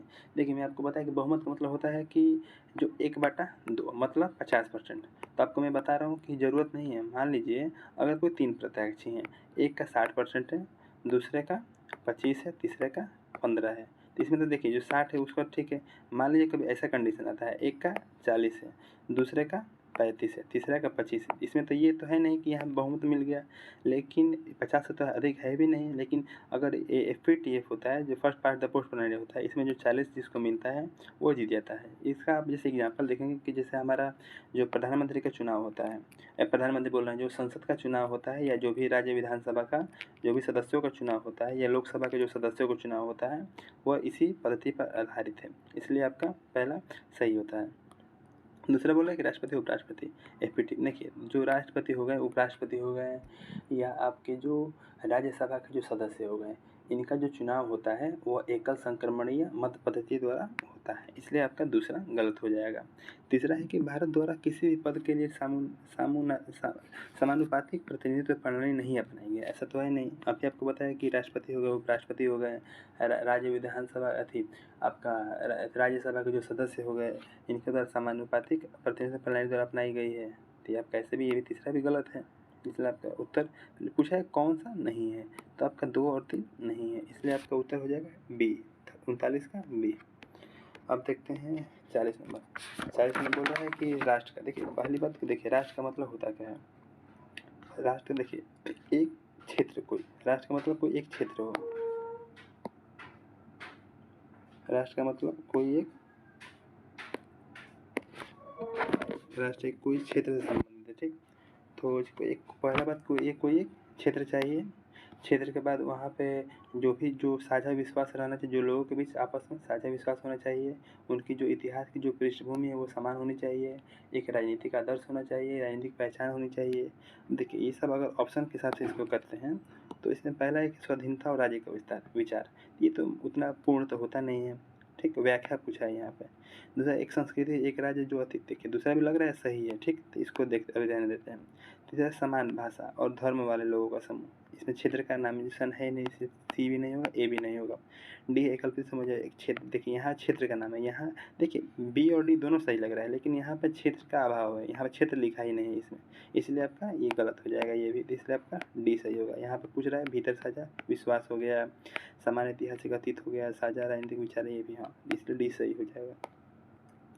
41 नंबर है कि GPAI global partnership on artificial intelligence, इसमें पूछा है तो आपका इसमें देखिए G7 का, हाँ ये पहला आपका सही है। G7 के भीतर विकसित एक विचार की परिणति है, पहला सही है। दूसरा है कि हाँ 2020 में 15 सदस्य, देखिए 2020 में इसके 15 सदस्य थे, लेकिन वर्तमान में जो अभी 2023 चल रहा है तो वर्तमान में इसके 25 सदस्य हो गए हैं, और इसमें 25 सदस्य में भारत भी इसका संस्थापक सदस्यों में शामिल है, ठीक। इसलिए उसका उत्तर तीनों सही है, तो इसका सभी 3 हो जाएगा। इसके बाद आपका ये 42 नंबर देखते हैं। 42 में बोल रहा है कि लोगों में अंधेपन और दृष्टिहीनता, देखिए देखिए ये जो यहाँ पे क्या लिखा है, विश्व दृष्टि दिवस, ये मनाया जाता है प्रत्येक साल के अक्टूबर के दूसरे गुरुवार को। तो इस साल 13 अक्टूबर को मनाया जाएगा विश्व दृष्टि दिवस, और इसका जो पिछले साल का जो थीम था वो लव योर आइज था, ठीक। तो इसके लिए आपका ऑप्शन सी 1 और 2 दोनों हो जाएगा। 43 नंबर है कि भारतीय IRNS, देखिए इसमें पहले ये 18 से लिखा है, 18 से नहीं होता है, यहाँ होता है 1500 किलोमीटर, जो उसकी जो सीमा होती है, जो भारतीय जो बाउंड्री से जो उसकी सीमा है वो 1500 किलोमीटर तक उसके पड़ोसी क्षेत्र तक वो अपना देख सकता है। नेविगेशन में 6 उपग्रह, देखिए यहाँ पे गलत है, यहाँ पे जो 6 उपग्रह लिखा है, यहाँ पे आपका टोटल 7 उपग्रह होते हैं। जो 3 होते हैं वो आपका जियो स्टेशनरी के रूप में होते हैं, जियो स्टेशनरी के रूप में होते हैं। जो 4 होते हैं वो आपका जियो सिंक्रोनस के रूप में होते हैं, इसलिए टोटल 7 होते हैं। यहाँ पे लिखा है 6, तो ये आपका दूसरा गलत, पहला भी गलत, दूसरा भी गलत, तो आपका डी हो जाएगा 9 तो 1 9 ही 2। 44 नंबर देखते हैं। 44 नंबर है कि प्रारंभ मिशन का उद्देश्य 3 पोलैंड, हाँ पहला सही है। दूसरा कि प्रारंभ में विक्रम हैदराबाद से स्टार्ट स्पेस के, हाँ दूसरा भी सही है, इसलिए इसका उत्तर 1 और 2 दोनों हो जाएगा। 45 नंबर देखते हैं। 45 नंबर में है कि आपका है कि जेनो ट्रांसप्लांटेशन में मानो क्रियापनों गैर मानो, हाँ आपका जो जेनो ट्रांसप्लांटेशन होता है इसमें आपका मानो या गैर मानो अंगों का प्रत्यारोपण होता है, ये पहला सही है। दूसरा है कि जीनोम एडिटिंग, इसको ही बोलते हैं, दोनों सेम है। जीनोम एडिटिंग प्रौद्योगिकियों का एक समूह होता है जो वैज्ञानिकों को किसी जीव के DNA में बदलने की, DNA जो जीन होता है उसी से मतलब जो जीन में बदलाव है वो DNA का ही तो बदलाव है, इसमें दूसरा भी सही है। तीसरा बोल रहा है कि सूकर अंग प्राप्ति हेतु प्राइमेट की तुलना में अधिक, हाँ लेकिन 6 माह, हाँ ये भी सही है, तीसरा भी आपका सही हो जाएगा, इसलिए सभी 3 हो जाएगा। इसके बाद 46 नंबर देखते हैं। 46 नंबर बोल रहा है कि भारत का चंद्र अन्वेषण मिशन वर्ष 2008, पहला आपका उद्देश्य, हाँ पहला सही है। दूसरा देखिए, दूसरा बोल रहा है कि चंद्रयान 2 में ऑर्बिटर लैंडर और रोवर शामिल था जिसके लक्ष्य, हाँ दूसरा भी सही है। चंद्रमा, हाँ सेम, दोनों भी सेम। देखिए जो अब जो चंद्रयान 3 लाया गया, दूसरा 2 भी सेम उसी लिए लाया गया था, लेकिन जो 3 इसमें कुछ टेक्नोलॉजी में कुछ डेवलपमेंट किया गया है, तो ये सामान्य बात है, दूसरा भी सही हो जाएगा। तीसरा है कि चंद्रयान 3 के लैंडर विक्रम और रोवर प्रज्ञान चंद्रयान 3 में मिशन, हाँ तीसरा भी आपका सही है। मतलब इसमें देखिए मेन कुल मिला के था क्या कि सॉफ्ट लैंडिंग। आपका जो विक्रम चंद्रयान 2 था, चंद्रयान 3 था, उसका भी मेन था सॉफ्ट लैंडिंग, लेकिन वो नहीं हो पाया, लेकिन चंद्रयान 3 ने वो कर दिखाया, इसलिए आपका 3 भी सही हो गया, इसलिए आपका सभी 3 हो जाएगा। 47 नंबर है कि यूएनएचआर से एक अंतर सरकारी, ये भी सही है। वैश्विक रूप से मानवाधिकार, हाँ ये भी पहला सही है। 2006, हाँ ये भी सही है। तीसरा बोल रहा है कि संयुक्त राष्ट्र मानवाधिकार उच्चायुक्त कार्यालय पेरिस में, नहीं पेरिस में नहीं है, ये आपका स्विट्जरलैंड के जेनेवा में स्थित है, इसलिए तीसरा आपका गलत हो जाएगा, इसलिए केवल 2 हो जाएगा। 48 नंबर है कि राष्ट्रीय अपराध ब्यूरो एनसीआर जिसका मुख्यालय नहीं मुंबई नहीं है, दिल्ली होगा, ठीक। और दूसरा स्थापना ये, हाँ दूसरा सही है, इसलिए आपका उत्तर केवल बी हो जाएगा। 49 नंबर है कि किरण मनोहर, ये देखिए जो किरण है इसमें देखिए किरण जो योजना लाया गया इसमें 24/7 हेल्पलाइन नंबर, मतलब ये योजना है किरण जो योजना है ये सामाजिक न्याय और अधिकारिता मंत्रालय, हाँ पहला आपका सही हो जाएगा। दूसरा है मनोदर्पण, देखिए जो मनोदर्पण योजना है इसकी पहल शिक्षा मंत्रालय द्वारा किया गया है, तो ये आपका दूसरा गलत हो जाएगा। तीसरा है सुगम भारत, हाँ तीसरा आपका सही है, सामाजिक न्याय और अधिकारिता मंत्रालय, तीसरा सही, इसलिए आपका केवल 2 युग्म होगा। एक 50 नंबर देखिए 47 कह रहा है, यहाँ लोगों का पोषण, तो हाँ 47 सही है। 43 है, 43 देखिए 43 है ये नहीं, 43 है ये गलत है। 43 में बोला गया है कि उद्योगों के प्रबंधन में श्रमिकों की भागीदारी सुनिश्चित करना ये राज्य का कर्तव्य होगा, इसमें 43 में बोला गया, इसलिए आपका दूसरा गलत है। तीसरा आपका 40 ये पंचायत का गठन हो गया, और जो 45 है वो 6 वर्ष का आयु का पूरी करना, हाँ ये भी आपका सही है, इसलिए आपका केवल 3 युग्म होगा। इसके बाद देखते हैं अगला 51 नंबर है आरबीआई की चल देखिए जो एलएफ होती है, तो इसमें देखिए जो आपका एलएफ होती है लिक्विडिटी एडजस्टमेंट फैसिलिटी, इसमें आपका ये सही, लेकिन यहाँ पर लिखा है दीर्घकालिक, दीर्घकालिक नहीं होता है, यह अल्पकालिक नकदी को मतलब कमी को हल करने के लिए होता है, जो आरबीआई द्वारा ये किया जाता है, तो ये आपका पहला गलत हो जाएगा। दूसरा है कि रिवर्स, हाँ इसमें होता क्या है, जैसे ये ग्राफ हो गया, ग्राफ में क्या होता है ये ऐसे ऐसे जाता है, तो इसमें एक ये होता है ऊपर आपका रेपो रेट होता है, नीचे रिवर्स रेपो रेट होता है, इसको आपको आरबीआई संतुलित करती रहती है, तो आपका ये दूसरा सही हो जाएगा, तो इसका उत्तर केवल बी हो जाएगा। 52 बोल रहा है वेस्ट्रो खाता, ये घरेलू, हाँ ये देखिए यह एक विदेशी बैंक का खाता है, ये पहला सही है। इसमें दूसरा भी आपका ये अंतर्राष्ट्रीय व्यापार निर्भर का सुविधाजनक, हाँ ये भी सही है। तीसरा है कि देश की मुद्रा में रखा जाता है जिसको देश में पैसा, हाँ तीसरा भी सही, इसमें सभी 3 हो जाएंगे। देखिए 53 नंबर क्या बोल रहा है कि राष्ट्रीय निवेशक और अवसंरचना कोष, ये देखिए आपका जो पहला है अनेक सरकारी समर्थित इकाई जिसकी स्थापना में दीर्घकालिक पूंजी प्रदान, हाँ देखिए जो राष्ट्रीय निवेश और अवसंरचना कोष है national investment and infrastructure fund, इसके भारत सरकार द्वारा इसका स्थापना किया गया है। इसमें देखिए क्या है, इसमें जो 49% जो आपका जो कैपिटल है वो भारत सरकार का है, और 51% में आपका घरेलू और विदेशी दोनों आएंगे, इसलिए इसका ये आपका पहला सही हो जाएगा। दूसरा बोला है विदेशी निवेशकों को योगदान, क्यों है ही भाई विदेशी, ऐसा थोड़ी है कि विदेशी नहीं है, विदेशी का योगदान है, दूसरा आपका ये गलत है। तीसरा बोला है कि वर्तमान, इसमें देखिए जो विदेशी बोल रहा है तो यहाँ पे देखिए आईसीआईसी हो गया, एचडीएफसी कोटक हो गए, ये सब मिल के होगा, और प्लस सरकार, ये दोनों मिलाकर इस चीज़ का निर्माण किया गया है। तीसरा है वर्तमान में एनआईएफ, हाँ इसके 3 होते हैं, master fund, strategic opportunities fund और fund of funds. Master fund जो होता है ये मतलब सबसे बड़ा होता है, स्ट्रेटेजिक फंड होता है ये आपका ग्रीनफील्ड परिचय, मतलब ग्रीनफील्ड जो भी परियोजना होता है उसमें होता है, इसलिए आपका ये केवल 2 हो जाएगा, पहला हो गया और ये तीसरा सही है, दूसरा गलत है, इसलिए आपका केवल 2। 4 नंबर है कि विश्व विदेशी मुद्रा का कारोबार, हाँ देखिए 1.7% ये सही है, लेकिन यहाँ पे देखिए जो डॉलर होता है, डॉलर टोटल मतलब जो क्या बोलते हैं जो कारोबार है पूरा, मतलब विदेशी विदेशी मतलब उसके बाहर, तो 88.3% है पूरा डॉलर का जो भी मतलब फैलाव है। इसके बाद ये हो गया 54 हो गया। इसके बाद भारत को अंतर्राष्ट्रीय व्यापार में हिस्सेदारी बढ़ाने हेतु धीरे धीरे मुद्रा, हाँ देखिए दूसरा भी आपका ये भी सही है, पहला भी सही है दूसरा भी सही है, लेकिन जो तर्क है वो सही नहीं है। इसमें देखिए सही व्याख्या बोल रहा है, सही व्याख्या नहीं, देखिए व्याख्या तो ठीक है दोनों सही है, लेकिन व्याख्या इसका नहीं कर रहा है, क्योंकि देखिए मेन ये है कि अंतर्राष्ट्रीयकरण करना है ठीक है, लेकिन पहले तो निर्यात तो बढ़ाना पड़ेगा, उसकी भागीदारी तो सुनिश्चित करना पड़ेगी, ठीक। इसका अलग अलग मतलब कई आयाम है, लेकिन ये व्याख्या इसका नहीं कर रहा है।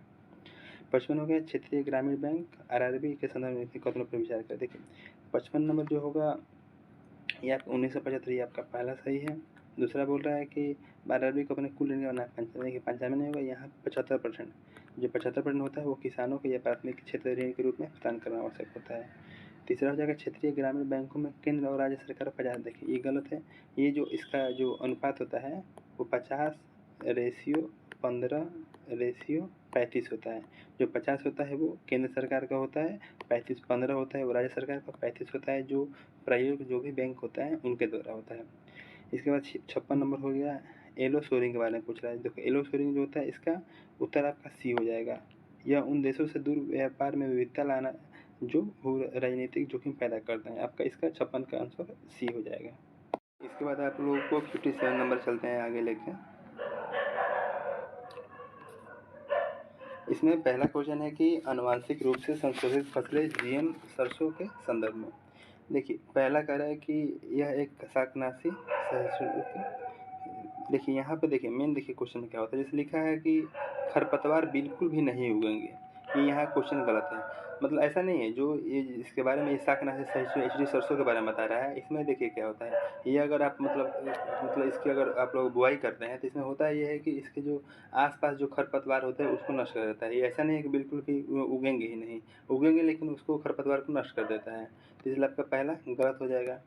दूसरा है कि इसमें 2 जीन बार्नेज और बारस्टार, ये भी हाँ ये दोनों सही है आपका। तीसरा है कि यह भारत तेल उत्पादन में आत्मनिर्भर बना सकता है, हाँ ये भी सही है। मतलब आराम से हाँ ये ठीक है क्योंकि जीएम फसल है ना, जीएम क्रॉप है ये। और चौथा है कि यह उच्च उपज देने वाले वाणिज्यिक सरसों संकर किस्म, हाँ ये भी सही है, चौथा भी आपका। इसके बाद आपका ये आपका देखिए 3 सही है तो इसलिए आपका केवल 3 हो जाएगा। इसके बाद आगे देखिए 58 नंबर। 58 नंबर है कि ये पाटन पटोला। देखिए ये है क्या, जो G20 में जो इटली की प्रधानमंत्री आई थी मेलोनी, तो हुआ ये कि जो मोदी जी ने आपने कई वीडियो में देखा होगा कि मोदी जी उनको शाल पहना रहे हैं। तो जो शाल पहना रहे हैं वो पाटन पटोला वस्त्र था, जो गुजरात जो यहाँ जो राजस्थान लिखा है ये गुजरात से मतलब संबंधित है। गुजरात में उसको भौगोलिक संकेतक जियोग्राफिकल आइडेंटिफिकेशन GI टैग उसको प्राप्त हुआ है, जो रेशम से बना हुआ है। दूसरा है कि अजंता की गुफा, हाँ दूसरा सही है, अजंता की गुफाओं की चित्रकारी पटोला की टाई डाई तकनीक से हुई, ये भी सही है। तीसरा है कि इसे टाई डाइंग, हाँ ये तीसरा भी सही है आपका, इसलिए उसका उत्तर हो जाएगा केवल 2। यंग इंडिया, इसका तो महात्मा गांधी हो जाएंगे, सही है। 60 नंबर है कि ग्राम सभा और ग्राम पंचायत के संदर्भ में निम्न कथनों पर विचार करिए। इसमें देखिए आपका पहला क्वेश्चन ये सही हो जाएगा। इसमें ये बोल रहा है कि कोई भी व्यक्ति जिसका आयु 18 वर्ष ठीक उससे अधिक है जिसे मतदान देने का अधिकार है। सही है कि 18 वर्ष का जो भी उससे अधिक है वो मतदान देने का अधिकार है, वो ग्राम सभा का सदस्य है, कोई दिक्कत नहीं है। कुछ कोई भी हो, सदस्य हो चाहे मतलब अध्यक्ष कोई भी हो, वोट तो अगर 18 से ऊपर है तो वोट तो देगा ही वो। दूसरा है कि ग्राम सभा में ये वह स्थान जो है ग्राम पंचायत के कार्यों के सभा योजनाओं लोगों के सामने रखे, हाँ ग्राम सभा ठीक है। ग्राम पंचायत में एक सचिव होता है जिसे चुनाव के बाद ग्राम सभा अपने पहली बैठक के दौरान चुनती है। ये देखिए ये आपका गलत है। जो सचिव होता है वो ग्राम सभा नहीं चुनती है, वो मतलब सरकार का आदमी होता है ठीक। तो वो अपना जो भी मतलब प्रतियोगी परीक्षा द्वारा पास हुआ रहता है, जैसे अपने पंचायत में देखा होगा, तो वो सचिव ऐसा है। ऐसा नहीं है कि वो ग्राम पंचायत के लोग उसे चुनते हैं ठीक। तो इसे आपका केवल 2 हो जाएगा। 61 नंबर देखिए, 61 में बोल रहा है कि आर्थिक रूप से कमजोर EWS। तो आपको पता होगा कि 103वें संविधान संशोधन, तो ये 104 लिखा है तो 103 हो जाएगा। तो ये आपका पहला ऐसे ही गलत हो गया। दूसरा बोल रहा है कि संविधान संशोधन 15/6 में समाविष्ट किया गया है ठीक। 15/6 है, 15/6 के साथ साथ 16/6 में भी है ठीक, 16/5 में है ठीक, ये हो जाएगा। केंद्र और राज्य सर दोनों EWS, हाँ क्यों नहीं, केंद्र सरकार दोनों अपना आरक्षण दे सकती है अपने अलग अलग क्षेत्र में। यहाँ है निजी शैक्षणिक संस्थान। देखिए निजी शैक्षणिक संस्थान हो या कोई भी सरकार कोई भी संस्थान हो, निजी हो या प्राइवेट हो या पब्लिक हो, कोई भी हो, वहाँ EWS प्रदान किया जाएगा, चाहे वो सहायता प्राप्त हो या ना हो ठीक। तो चौथा भी सही हो जाएगा, इसलिए आपका उत्तर हो जाएगा केवल 3। इसके बाद आगे देखते हैं, आगे है 62 नंबर। 62 नंबर देखिए क्या लिखा है, नई पेंशन योजना एक भागीदारी योजना है जो जहाँ कर्मचारी वेतन में पेंशन कोष में योगदान करते हैं, जिनमें सरकार का हाँ ये पहला सही है। दूसरा है कि यह नई पेंशन के भुगतान अनिश्चित है, हाँ ये भी दूसरा भी सही है। लेकिन ये देखिए दोनों सही, लेकिन यहाँ पे जो अनिश्चित बता रहा है इधर ये भागीदारी योजना बता रहा है, ये एक दूसरे से मैच, ये वित्तीय क्षेत्र से है और ये दोनों एक दूसरे से मैच नहीं खा रहा है। दोनों सही है लेकिन इसका जो दूसरा है वो पहले की व्याख्या नहीं कर रहा है ठीक। तो इसका ऑप्शन बी हो जाएगा। 63 नंबर है कि 31 अक्टूबर को राष्ट्रीय एकता दिवस घोषित किया गया है ठीक। यहाँ पे देखिए 2018 में ये घोषित किया गया था। इस दिन वो उनका जो सरदार वल्लभ भाई पटेल थे उनकी पुण्यतिथि थी 143वीं जयंती। तो उस दिन राष्ट्रीय एकता दिवस घोषित किया गया 2018 में, जो स्टैचू ऑफ यूनिटी के जब शुरुआत किया गया वहाँ पे जो मंदिर, वह मंदिर बोल रहे हैं, मूर्ति उनका बना था। फिर उसका उद्देश्य एकता और सामाजिक, हाँ मतलब इसका एकता दिवस जो है वो यूनिटी, मतलब यूनिटी इसको बोला जाता है। तो एकता और सामाजिक उत्थान के विचारों के प्रति जागरूक करना है, ये भी सही है। पहला दूसरा सही है। इसमें देखिए क्या है, सही व्याख्या कर रहा है भाई, ये एकता है और यहाँ पे एकता दिवस दोनों सेम। तो मैच इसका हो जाएगा। 64 नंबर है कि नवीं अनुसूची के संदर्भ में निम्नलिखित कथनों पर विचार करें। देखिए इसका उद्देश्य मूल अधिकारों के उल्लंघन के आधार पर कानून जो दे दिए, हाँ ठीक। देखिए जो नवीं अनुसूची को जो लाया गया था तो वो पहला संविधान संशोधन द्वारा लाया गया था। इसमें यह था कि जैसे कि उस टाइम जवाहरलाल नेहरू ने भूमि सुधार कानून लाया था, तो इसमें कई लोगों ने चुनौती दिया, जैसे आपका वो सज्जन सिंह केस हुआ, ऐसे मतलब कई उसमें चुनौती दिए गए शुरू में। तो उसको मतलब उसको दबाने के लिए कि उसको चुनौती मूल अधिकारों के संबंध में या उसके जो खिलाफ जो भी मतलब कानून लाए गए थे उसको बचाने के लिए उन कानूनों को नवीं सूची लाया गया, जिसके अंतर्गत अगर कोई भी कानून को नवीं सूची में डाल दिया जाएगा तो वो न्यायिक पुनर्वलोकन से बाहर हो जाएंगे। ठीक, तो ये आपका पहला सही हो जाएगा। लेकिन फिर क्या हुआ कि 2007 में कोलामन ऐसा ही कोई नाम है, तो उसमें 2007 में एक फैसला में बताया गया था कि जो नवीं अनुसूची है उसकी जब चाहे तब न्यायालय उसकी पुनर्वलोकन कर सकती है। ठीक, लेकिन जो भी उसका पुनर्वलोकन होगा वो 24 अप्रैल 1973 के बाद का होगा, पहले का नहीं, क्योंकि 24 अप्रैल 1973 को केशवानंद भारती का जजमेंट आया था। ठीक, लेकिन हाल में वो ऐसा है कि वो न्यायालय पुनर्वलोकन कर सकती है। तो और ये तो पहला संविधान, ये तो हो ही जाएगा, कानून से न्याय समीक्षा से मुक्त है, ऐसा नहीं है 2007 के द्वारा ये आपका ऐसा किया प्रावधान किया गया है कि ये मुक्त नहीं होंगे। ठीक, इसलिए आपके उत्तर इसमें केवल बी 2। ठीक, इसके बाद है कि भारत ऑस्ट्रेलिया सहयोग आर्थिक व्यापार, इसमें पहला सही है, दूसरा सही है, और तीसरा है कि यहाँ पर लिखा है बाहर रखा गया है, स्वैच्छिक यहाँ बाहर नहीं रखा गया है। ठीक, तो तीसरा गलत हो जाएगा, तो इसलिए केवल बी। 66 नंबर है कि जिन सभी देशों में संविधान है वो सभी आवश्यक रूप से लोकतांत्रिक नहीं है, किंतु सभी लोकतांत्रिक देशों में एक लिखित संविधान। देखिए ये पहला गलत है, क्योंकि यहाँ बोल रहे हैं किंतु सभी लोकतांत्रिक देशों में एक लिखित संविधान होगा। देखिए जो ब्रिटेन है वो भी तो लोकतांत्रिक देश है, लेकिन वहाँ पर कोई लिखित संविधान है नहीं। ठीक, तो पहला गलत हो जाएगा। दूसरा बोल रहा है कि एक संविधान विश्वास और समन्वय की एक स्थिति है उत्पन्न करता है जो विभिन्न प्रकार के नागरिकों के लिए साथ रहने हेतु तो आवश्यक है और हाँ देखिए जो संविधान होता है वो नागरिकों को अधिकार देता है, जो मतलब उनको लगता है, उनके एक विश्वास का भावना उत्पन्न होता है कि अगर इस क्षेत्र में हम रहेंगे, एक संविधान है सब पे लागू होगा, कोई हमारे साथ भेदभाव नहीं होगा, इसलिए ये विश्वास और समन्वय की स्थिति को उत्पन्न करता है। ठीक, तो दूसरा आपका सही हो जाएगा, इसलिए केवल 2 हो जाएगा। 67 नंबर देखें तो सबसे पहला है कि व्यक्तित्व और जिनके लिए जाएं। देखिए पहला बात है सोमनाथ लाहिड़ी, आज़ादी के बाद प्रथम मंत्रिमंडल, देखिए प्रथम जो विधि मंत्री थे हमारे वो भीमराव अम्बेडकर थे, इसलिए पहला गलत हो जाएगा। दूसरा संविधान सभा के उपाध्यक्ष, हाँ एच सी मुखर्जी होंगे जो संविधान सभा के उपाध्यक्ष थे, अध्यक्ष आपके राजेंद्र प्रसाद होंगे और उपाध्यक्ष एच सी मुखर्जी। तीसरा है कि ये जयपाल सिंह आदिवासी महासभा के संस्थापक, हाँ तीसरा सही है, पर दूसरा तीसरा आपका सही है और इसका केवल बी हो जाएगा। 68 नंबर अब देखते हैं। 68 नंबर है कि भारत सरकार का वर्ष 1999 में बीपी मंडल। देखिए पहली बात कि 1999 नहीं होगा, यहाँ 1979 होगा, यहाँ 1979 होगा। यहाँ पे बीपी मंडल का मतलब समिति का आयोग की नियुक्ति किया गया था जनता पार्टी की सरकार द्वारा। ठीक, ये तो इसलिए गलत हो जाएगा। दूसरा बोला कि भारत में आर्थिक रूप से कमजोर वर्गों की पहचान, यहाँ आर्थिक नहीं होगा, यहाँ पे सामाजिक और शैक्षणिक रूप से वर्गों की सामाजिक और शैक्षणिक वर्गों की पहचान करने के लिए इस आयोग का गठन किया गया था, इसलिए दूसरा भी गलत हो जाएगा। तो इसका उत्तर हो जाएगा डी, न तो 1 न ही 2। इसके बाद है उपयुक्त तत्वों में कितने अधिकार। देखिए अधिकार के चारों तत्व होते हैं, अधिकार के उचित दावे होते हैं, विधि द्वारा स्वीकृत होता है, समाज द्वारा मान्यता प्राप्त है, सरकार के खिलाफ। ठीक है भाई, सरकार के खिलाफ अधिकार जो होते हैं वो सरकार के खिलाफ दावे ही होते हैं, जिसके द्वारा मतलब जो भी नागरिक सरकार के खिलाफ वो दावे प्रस्तुत करते हैं कि हमको ये अधिकार चाहिए, जैसा भी हो। इसके सभी 4 हो जाएगा।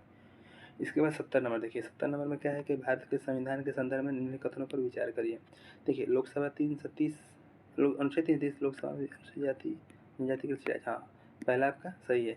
जो देखिए जो लोकसभा में जो को SC ST जो भी कैटेगरी है उन लोग को जो आरक्षण का प्रावधान है वो समझिए कि आपका एक संवैधानिक उन लोग को दिया गया है। ठीक, और अनुच्छेद 3 से राज्यसभा, देखिए पहली बात कि राज्यसभा जो होता है उसमें ना SC ST कोई आरक्षण होता ही नहीं है।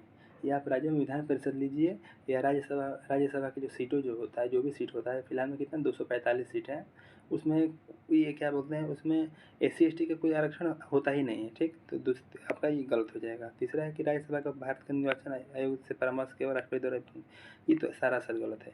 देखिए राज्यसभा जो होता है वो एक अस्थाई सदन होता है, लोकसभा अस्थाई होता है, उसका भी भंग किया जा सकता है राष्ट्रपति के द्वारा, लेकिन जो राज्यसभा होता है उसको भंग नहीं किया जा सकता। उसके होता ये है कि उसके जो 1/3 सदस्य होते हैं, मतलब प्रत्येक 2-2 साल पर सेवानिवृत्त होते रहते हैं, ठीक। इससे आपका उत्तर इसका हो जाएगा केवल 1। 71 नंबर है कि संयुक्त राष्ट्र की सुरक्षा परिषद में 15 सदस्य हैं, ठीक, तो ये तो सही है। दूसरा है कि इसमें 5 अस्थायी और 10 अस्थायी, ये भी सही है। ये 15 है, 5 और 10 15 हो गए। तीसरा है कि अस्थायी सदस्यों को 3 वर्ष का कार्यकाल, देखिए यहाँ पर 3 वर्ष, यहाँ 2 वर्ष होगा, जो महासभा द्वारा चयनित होता है, ठीक। तो ये आपका तीसरा गलत हो जाएगा, तो आपका इसका उत्तर हो जाएगा केवल 2, ठीक। इसके बाद आपका 72 नंबर देखिए 72 नंबर में है कि अंतर्राष्ट्रीय न्यायालय ICJ की स्थापना 1945। हाँ देखिए ये तो आपका पहला सही हो जाएगा। जो अंतर्राष्ट्रीय न्यायालय थे ICJ इंटरनेशनल कोर्ट जस्टिस, जो कि है 1945 हो गया। इसके बाद दूसरा जो है अंतर्राष्ट्रीय ICJ महासभा सुरक्षा, हाँ ये भी सही है, 15 न्यायाधीश होते हैं। तीसरा देखिए लिखा है कि अंग्रेजी और स्पेनिश भाषा, यहाँ स्पेनिश नहीं होगा, ये अंग्रेजी और फ्रेंच भाषा, 2 भाषाओं का प्रयोग होता है, इसलिए तीसरा गलत है, पहला और दूसरा A हो जाएगा। 73 में संपूर्ण क्रांति, हाँ देखिए संपूर्ण जो क्रांति थी यह आंदोलन जयप्रकाश नारायण से संबंधित है। दूसरा नक्सलबाड़ी आंदोलन, ये चारों मजमूदार हो गए। तीसरा देखो गरीबी हटाओ, ये इंदिरा गांधी होंगी। चौथा होगा द्रविड़ आंदोलन, ई रामास्वामी नायकर, इसलिए केवल 2 युग्म सही। अब देखिए ये आपका ये हो गया, तो इसमें जो गुजरात हो गया, ये देखिए 1960 में क्या हुआ था, बॉम्बे से अलग हुआ था, तो ये सही हो जाएगा। दूसरा हरियाणा, ये पंजाब से 1966 में अलग हुआ था, दोनों सही हो जाएगा। तीसरा देखिए छत्तीसगढ़ हो जाए, वो झारखंड, ये झारखंड से अलग हुआ था 2000 सन में, 2000 ईस्वी में बिहार झारखंड छत्तीसगढ़ सब एक ही तरह अलग अलग हुए थे। और जो गोवा था 1987 में तो अलग हुआ था, ठीक। तो आपका ये उत्तर हो जाएगा, इसमें 2 सही है, केवल 2 युग्म। 75 नंबर देखते हैं। 75 नंबर में है कि दूसरी पंचवर्षीय योजना स्थिरता के साथ विकास, देखिए जो दूसरी है यहाँ पे, दूसरी पंचवर्षीय में नेहरू महालनोबिस मॉडल कहा जाता है दूसरी पंचवर्षीय योजना को, और जो चौथी होती है उसको चौथी को स्थिरता के साथ विकास, मतलब उसकी प्रमुख विशेषता है, इसलिए ये दोनों पहला दूसरा गलत। जो छठा है और ये 8वां ये भी है, ये दोनों का दोनों सही है। छठा में कहा गया था गरीबी दूर करना, और 8वां में कहा गया था कृषि और संबद्ध क्षेत्र की उच्च वृद्धि, ठीक। तो इसमें केवल 2 युग्म हो जाएगा। 76 नंबर है कि भारतीय कम्युनिस्ट पार्टी CPI, हाँ इसमें देखिए इसका आपका दोनों उत्तर सही होगा, पहला भी सही है, दूसरा भी सही है। 77 नंबर देखिए लिखा क्या है कि विश्व बैंक की स्थापना 1944 में द्वितीय विश्व युद्ध के दौरान, हाँ सही बात है भाई, कि जो मतलब द्वितीय विश्व युद्ध के दौरान ही इसका विश्व बैंक की स्थापना हुआ था। दूसरा है कि अंतर्राष्ट्रीय पुनर्निर्माण विकास IBRD, दूसरा देखिए दूसरा भी आपका सही है। जो ये IBRD होता है वो गरीब देशों की मदद करता है, और जो IDA होता है ये मध्य आय तथा ऋण योग्य गरीब आय की सहायता करता है, दूसरा भी सही, इसलिए केवल एक और, इसमें 1 और 2 दोनों होगा। 78 नंबर बोल रहा है कि पर्यावरण एवं विकास पर संयुक्त राष्ट्र हमारा UNCED, देखिए इसमें क्या है कि ये आपका पहला जो है वो गलत है, क्योंकि ये देखिए ये तो सही है 1992 में, लेकिन यहाँ पे जो लिखा है कि दक्षिण अफ्रीका के जोहान्सबर्ग, ये आपका गलत है। ये आपका जो 1992 का जो अर्थ समिट हुआ था वो ब्राज़ील के रियो डी जनेरियो में हुआ था, ठीक। तो इसलिए पहला का गलत हो जाएगा ये। दूसरा है कि रिया घोषणा परिवर्तन पर संयुक्त यूएन से, हाँ दूसरा सही होगा।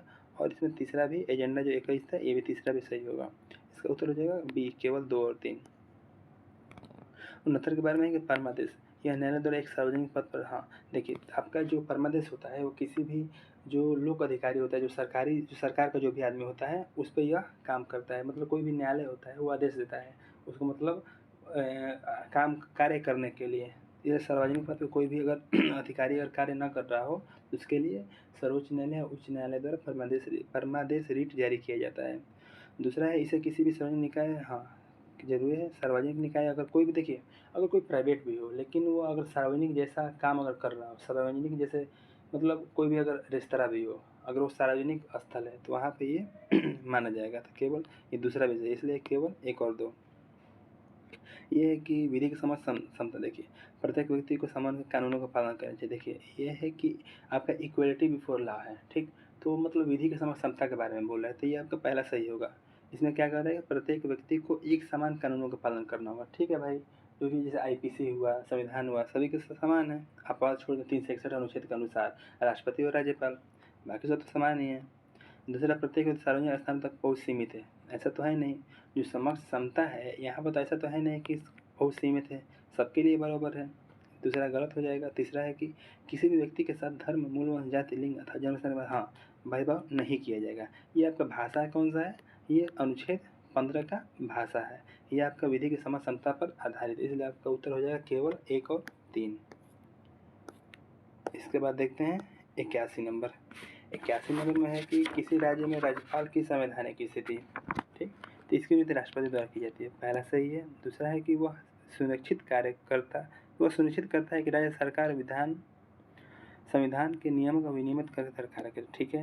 वो मतलब ऐसा कहते हैं कि वो राष्ट्रपति के मतलब वो केंद्र के एजेंट के रूप में कार्य करता है। हाँ, ये भी सही है। तो केवल 1 और 2। SDG 1, देखिए SDG 1 जो है वो आपका नो पॉवर्टी, गरीबी उन्मूलन है, और SDG 2 है वो आपका 0 हंगर है। तो ये आपका पहले दूसरा दोनों गलत हो जाएगा। SDG 5 है वो जेंडर इक्वलिटी की बात करता है, लैंगिक समानता, तो ये सही हो जाएगा। इसमें केवल एक युग में सही, ठीक है? इसे बी उत्तर हो जाएगा। 83 है दोहरा बोझ। देखिए, इसका उत्तर ए होगा। महिला घर के भीतर और घर के बाहर दोहरा कार्यभार संभालती हैं, ठीक? तो इसको दोहरा बोझ के रूप में परिभाषित कर सकते हैं। 84 नंबर है कि ये किताब लेखक, देखिए अमर जीवन, ये सेम तीनों सामने सामने इसका है, तीनों का उत्तर इसके सामने लिखा है, इनका ये, इनका ये, इनका ये, इसलिए केवल सभी 3 युग्म हो जाएगा। इसके बाद 85 नंबर, शक्ति के पृथक्करण के संबंध में निम्नलिखित कथनों पर विचार करें। संघ, राज्य और स्थानीय सरकार के विषय को देखिए, आपको मैं जैसे पहला प्रश्न में आपको बताया था कि जो 7वीं अनुसूची है उसमें 3 हैं, संघ सूची, राज्य सूची, समवर्ती सूची। इसमें संघ और राज्य के बंटवारा है, न कि स्थानीय सरकार का, इसलिए आपका 85 का ये पहला कथन गलत। अगर पहला कथन गलत है तो डायरेक्ट यहाँ पे मारिए डी नंबर, पहला कथन सही, ठीक है? ये अगर ऐसा आता है मतलब इस टाइप का, यही आसान रहता है। दूसरा सही होगा, कोई मतलब नहीं पड़ता। लेकिन देख लीजिए, यह सरकार विभिन्न अंगों के बीच अंकुश और संतुलन बनाया जाता है भाई, ठीक है? पावर ऑफ सेपरेशन, ठीक। इसके बाद 86 नंबर देखिए, 86 नंबर बोल रहा है कि निम्नलिखित पर विचार करें। देखिए 86 का जो क्वेश्चन है कि संरचनात्मक हिंसा के बारे में बोल रहा है। देखिए, जो इसमें अस्पृश्यता हो गया, कन्या भ्रूण हत्या हो गया, रंग भेद हो गया, कम पारिश्रमिक, दयनीय कार्यस्थिति, कार्यस्थल पर यौन उत्पीड़न, ये जो 5 चीज़ हैं ये आपका संरचनात्मक है, ठीक? जबकि ये जो युद्ध और मिसाइल हमले हैं ये संरचनात्मक नहीं है, यह एक शारीरिक हिंसा का रूप है, ठीक? ये संरचनात्मक हिंसा ये है, ये एक सरकारी ये शारीरिक हिंसा है, ठीक? 6 नंबर, इसलिए इसका केवल 5 हो जाएगा। 87 नंबर बोल रहा है कि ये यूएनडीपी मानव अधिकार जो ह्यूमन डेवलपमेंट इंडेक्स होता है HDI, उसको जारी करने में किन किन आयामों का पालन किया जाता है। देखिए, इसमें जीवन प्रत्याशा होता है, लाइफ एक्सपेक्टेंसी, आपका ये सही हो जाएगा। दूसरा व्यस्त जनसंख्या, ये भी सही हो जाएगा। तीसरा भी सही हो जाएगा। अब देखिए, ये चौथा लग रहा है वो एक ही जैसा, लेकिन अलग अलग है। ये आपका ऊपर GNP की बात करता है, ग्रोस नेशनल इनकम, GNP की बात ऊपर वाला करता है और नीचे वाला बात करता है GDP की, ठीक? तो आपका लेकिन जो ये प्रति व्यक्ति पूछ रहा है, तो जो प्रति व्यक्ति आय निकाला जाता है वो राष्ट्रीय आय पे निकाला जाता है, GNP पे निकाला जाता है, इसलिए आपका चौथा सही है, पाँचवा आपका गलत हो जाएगा, इसलिए केवल 4 हो जाएगा। 87 के बाद आप आगे देखते हैं 88 नंबर, मध्याह्न भोजना के संदर्भ में निम्नलिखित कथनों पर विचार करें। देखिए, इसमें आपका शुरू में तमिलनाडु, हाँ पहला सही है। दूसरा नाम बदल के PM पोषण शक्ति, हाँ दूसरा भी सही है। तीसरा संविधान की गारंटी के समानता विषय को अलग, हाँ तीसरा, तीनों सही है, इसमें सभी 3 हो जाएगा। 89 नंबर देखिए, 89 नंबर है कि संविधान का कौन सा भाग यह कहता है कि पोषण स्तर एवं जीवन स्तर को ऊपर उठाना। ये आर्टिकल 47 में सेम यही बात लिखा गया है, ठीक? तो ये राज्य का नियंत्रण तत्व के अंदर DPSP के अंदर आता है आर्टिकल 47, ठीक? इसके बाद जो 90 नंबर प्रश्न है उसमें बोला कि संविधान के देश की मूल विधि के रूप में संदर्भित करते हुए यह लोगों की बुनियादी राजनीतिक और नैतिक पहचान को, भाई सही बात है। जो संविधान है जो उसकी मूल विधि है वो राजनीतिक और नैतिक पहचान को सुनिश्चित करता है, पहला सही है। दूसरा है कि यह कुछ सीमाएं निर्धारित करता है कि कोई सरकार अपने नागरिकों पर क्या अधिरोपित, भाई सही है। संविधान में उसमें सीमाएं भी है, जैसे मूल अधिकार कोई देख लीजिए, आर्टिकल 19(1) ABCD 19(1) ABCD, उसका मतलब उसका अनुच्छेद दिया है, और आर्टिकल 19 2 3 4 5 उसमें उसकी सीमाएं दे रखा है, सही बात है। तो ये आपका दूसरा भी सही होगा, इसलिए केवल ये 1 और 2 दोनों हो जाएगा।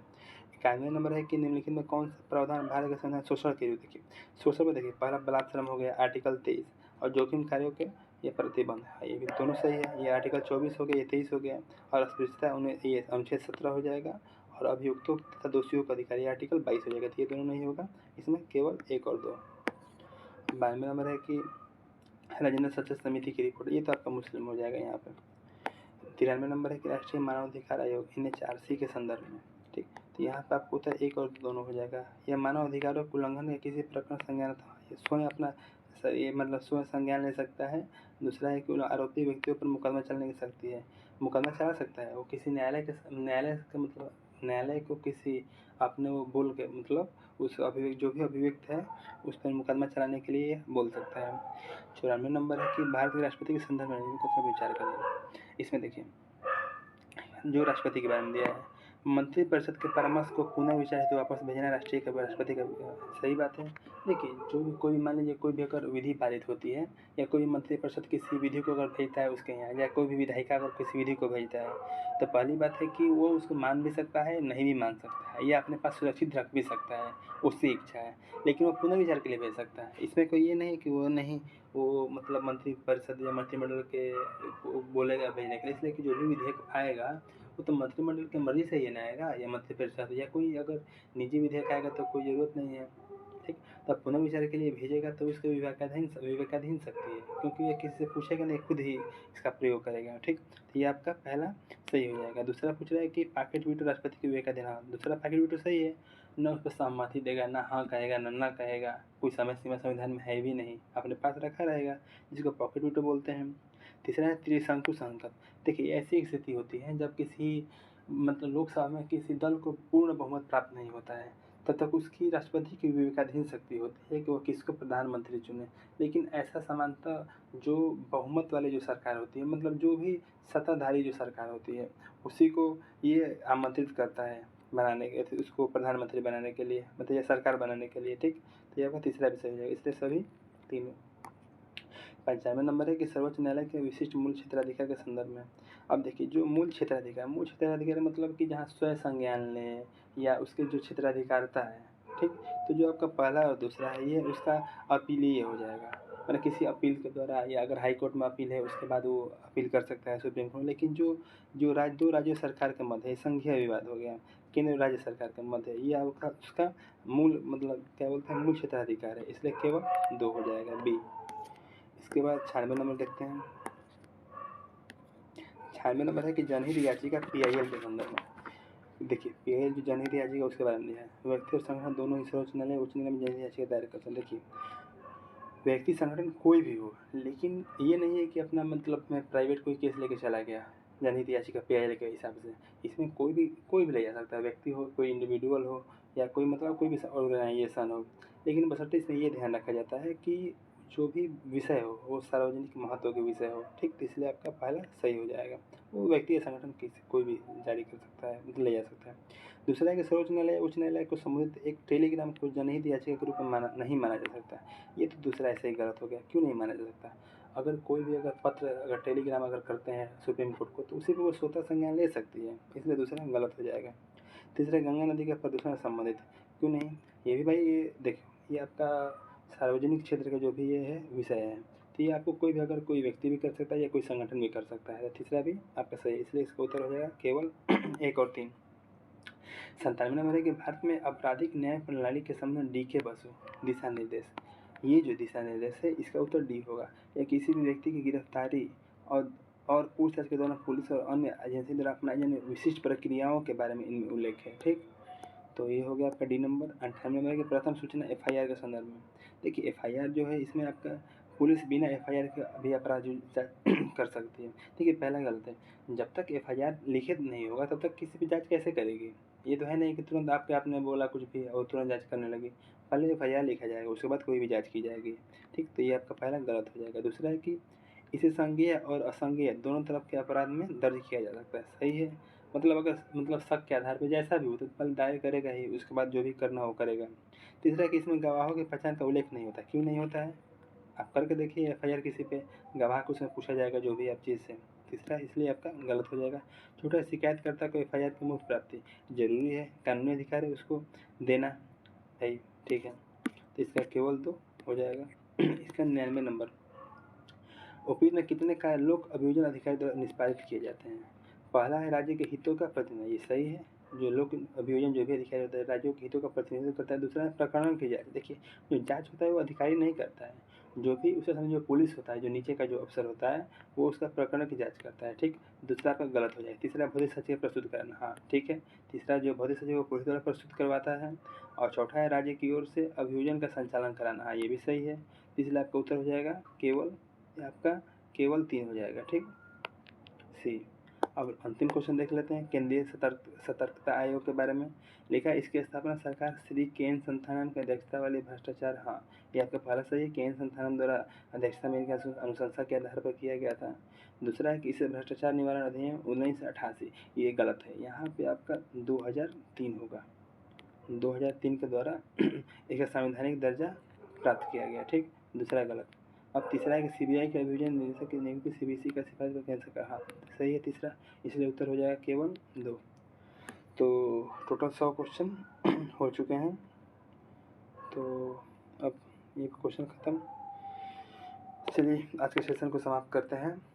अगर बढ़िया लगा हो तो लाइक सब्सक्राइब कर दीजिए, थोड़ा कमेंट करिएगा कैसा लगा। चलिए ओके, बाय बाय।